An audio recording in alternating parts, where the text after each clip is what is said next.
2015년 올해 마지막 주일입니다. 여기까지 우리를 인도하신 주님께 감사를 드립니다. 그리고 여기까지 달려오시느라 수고하신 모든 분들께 박수를 보내면서 또 주님의 위로가 함께하기를 간절히 소망합니다. 올해 1월에 새해맞이 기도회 때에 새해의 결단을 우리가 기록을 했는데요, 그걸 사무실에서 잘 보관해 두었다가 지난 11월 마지막 주일에 각자에게 이렇게 다 돌려드렸습니다. 그런데 성도님 중에 한 분이 깜짝 놀랐대요. 그걸 보고 내가 이런 결단을 했다고. 그 결단을 잊어먹은 거예요.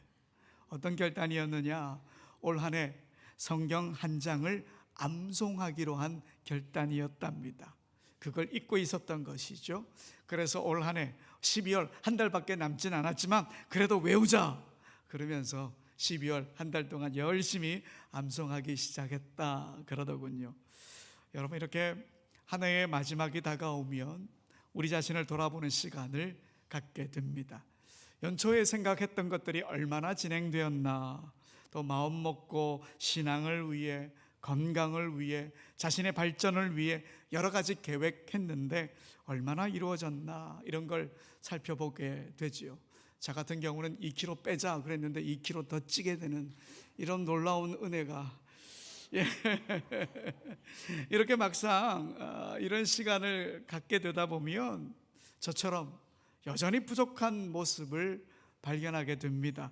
한 해 동안 뭘 했나 자책하기도 하고 의기소침해지기도 합니다. 그러나 여러분, 이렇게 자신을 돌아보는 시간이 우리 인생에 꼭 필요합니다. 자신의 삶이 무의미하다는 것을 깨달으라고 자기를 돌아보는 게 아니라 하나님께서 우리에게 선물로 주신 인생이라는 것, 하나님이 우리에게 주신 생명이라는 것이 얼마나 귀중한 것인지, 하나님의 은총이라고 하는 것이 얼마나 깊은 것인지, 그걸 깨닫기 위해서 우리가 잠깐 우리의 자신을 돌아보게 되는 것이지요. 오늘 본문의 저자인 솔로몬은 자신의 인생 말년에 자신의 삶을 돌아보게 됩니다. 저 개인적으로 보면 솔로몬의 이때가 그의 인생에서 가장 아름다운 순간이 아니었을까, 이런 생각을 합니다. 물론 솔로몬의 인생을 이렇게 들여다보면 다른 아름다운 시간들 분명히 있었습니다. 기브온 산당에서 하나님을 만난 순간도 아름다운 순간이지 않습니까? 또 성전을 건축한 후에 그 성전 안에 하나님의 임재가 가득했을 때도 아름다운 순간이었고, 또 자신의 지혜로 백성들을 다스렸던 순간, 사랑하는 사람을 위해 아가서의 노래를 불렀던 그 순간, 이런 순간들도 분명 아름다운 순간이었죠. 하지만 그의 인생 노년기에 자신의 삶을 돌아보면서 이 전도서를 기록할 때, 이때야말로 가장 아름다운 순간이다 말할 수 있습니다. 왜? 이 전도서를 쓰면서 그가 위대한 발견을 했기 때문입니다. 어떤 위대한 발견을 했느냐? 하나님 없이는 살 수 없구나라고 하는 위대한 발견을 했기 때문에 이 전도서를 쓰면서 자신의 인생을 돌아보는 그 시간이 그에게는 가장 아름다운 시간이었습니다. 자신은 왕의 삶을 살았고 모든 부귀 영화를 다 누려봤지만 하나님 없이는 아무것도 아님을 깨닫게 되었습니다. 사람들 눈으로 볼 때 솔로몬은 분명 성공한 인생이었습니다. 권력과 또 돈을 갖고 있었으니까요. 또 지혜도 있었고 수려한 외모까지 소유한 인생이었으니까요.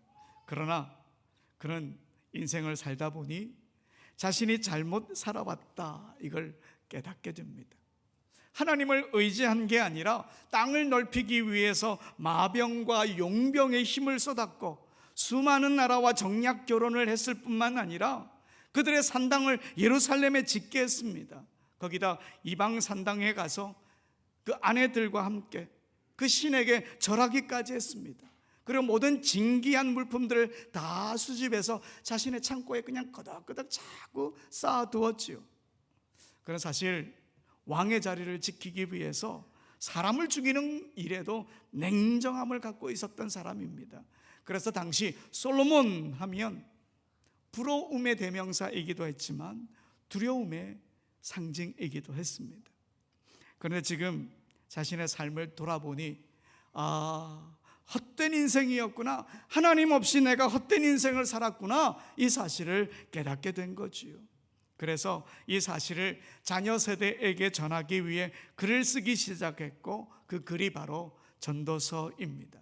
여러분, 이 전도서에는요 아주 많이 반복되는 단어가 있습니다. 해 아래라고 하는 단어입니다.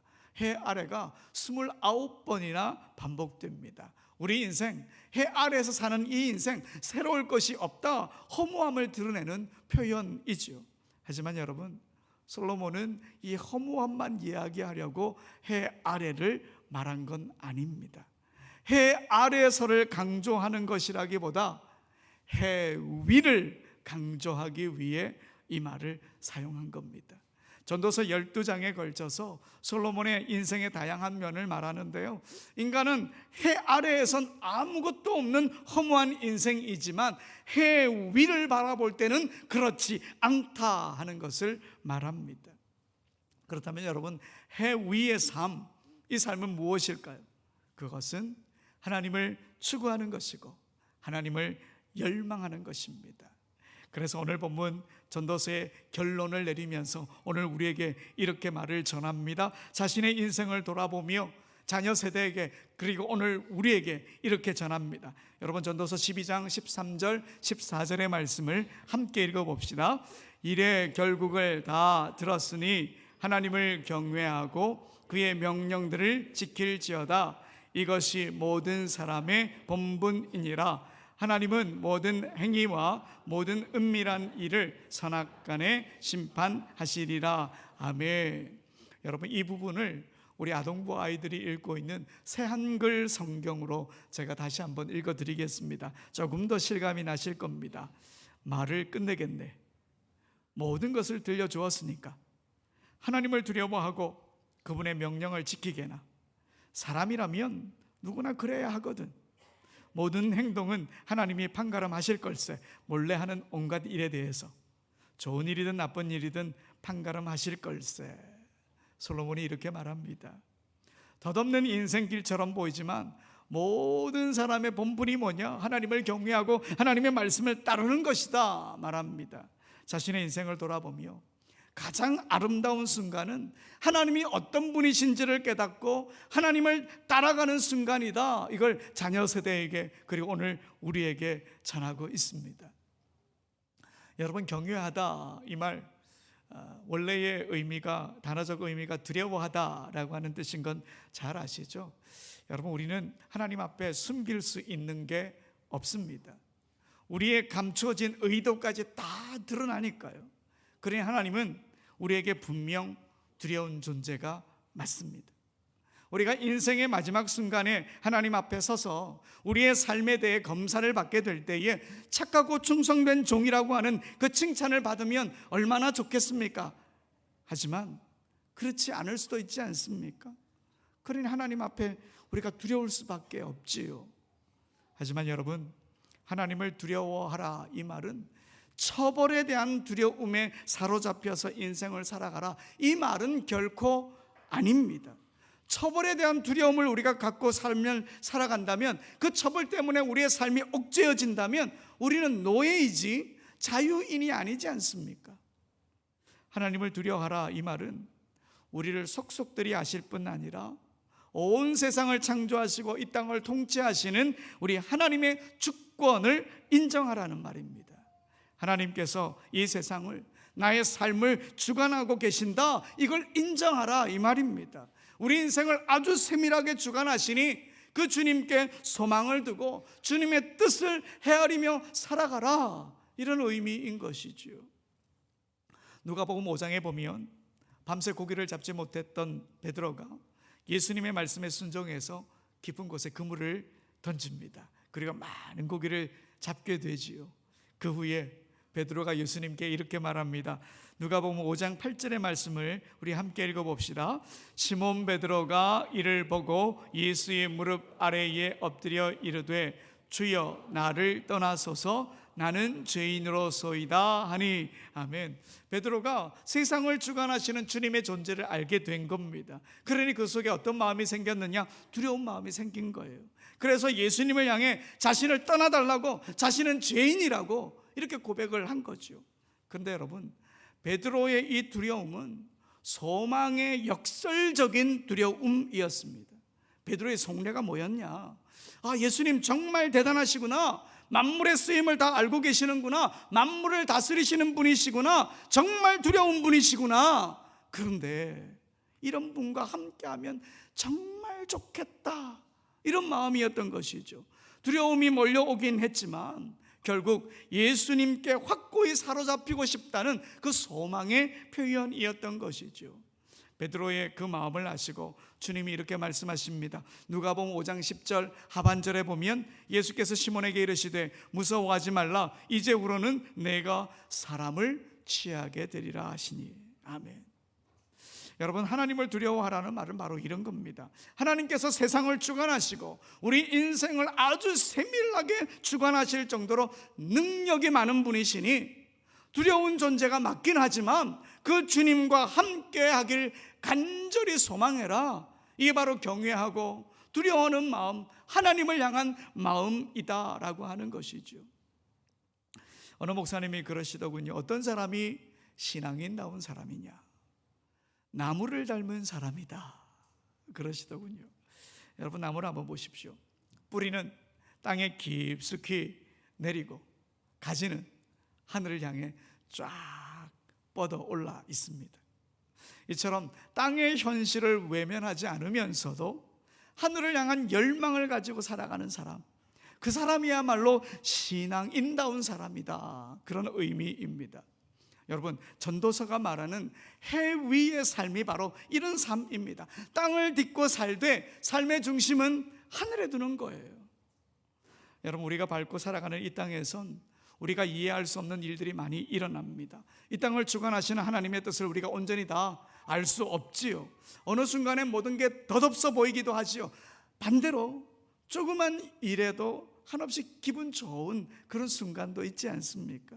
그런데 이런 땅의 삶에서 잊지 말아야 할 게 있습니다. 바로 이 땅을 하나님께서 주관하신다는 겁니다. 그리고 그 하나님을 두려워하고 그 하나님을 신뢰하고 그 하나님을 향한 소망, 열망을 갖고 살아야 한다는 것, 우리가 이걸 잊지 말아야 합니다.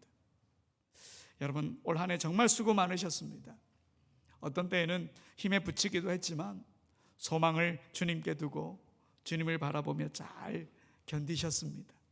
슬픈 순간도 있었지만 기쁜 순간도 있었지요. 이 모든 삶의 순간에 우리 주님이 함께해 주셨습니다. 하나님의 주권이 우리 인생을 여기까지 인도하셨습니다. 한 해를 돌아보면 아쉬움이 남긴 하겠지만 앞으로 계속 나무를 닮은 신앙인으로 살아갑시다. 땅을 딛고 살지만 하늘 소망을 두며 살아갑시다. 해 아래가 아니라 해 위를 바라봅시다. 하나님을 향한 열망으로 가득하고 소망을 하나님께 둔 모습으로 우리가 그렇게 살아갑시다. 오늘 은퇴를 하신 신앙의 어르신들, 그간 수고 많으셨습니다. 은퇴를 했다고 교회의 모든 걸 다 손 놔라, 그 말 아닙니다. 이제는 책임에서 벗어난 자리에서 더 자유롭게, 더 깊이 교회를 사랑해 주시기를 부탁드립니다. 그간 보여주신 여러분의 신앙의 태도에 감사드리며 앞으로 더 뜨겁고 아름다운 신앙의 모습을 기대하겠습니다. 그리고 새롭게 임명되신 청지기분들께 부탁드립니다. 하나님께 소망을 두며 일해 주시기 바랍니다. 자신의 이름을 내기보다 하나님의 사랑과 하나님의 자비가 드러나게 그렇게 일해 주십시오. 그리고 자신의 실수이든 누구의 실수이든 조금 더 너그러운 마음을 가져주시기를 부탁드립니다. 사랑하는 여러분, 하나님께서 변함없이 우리 인생을 다스려 주십니다. 한 해를 돌아보면 덧없어 보일지라도 계속 하나님을 향한 열망으로 가득한 인생을 살아갑시다. 하나님을 기억하는 그 순간이 우리 인생의 가장 아름다운 순간입니다. 그리고 솔로몬의 마지막 부탁, 하나님을 경외하고 그의 명령을 지키라. 이 말씀을 기억하며 주님과 늘 동행하며 살아가는 우리 모두가 되길 간절히 소원합니다. 우리 다 같이 일어나셔서 은혜 찬송하시겠습니다.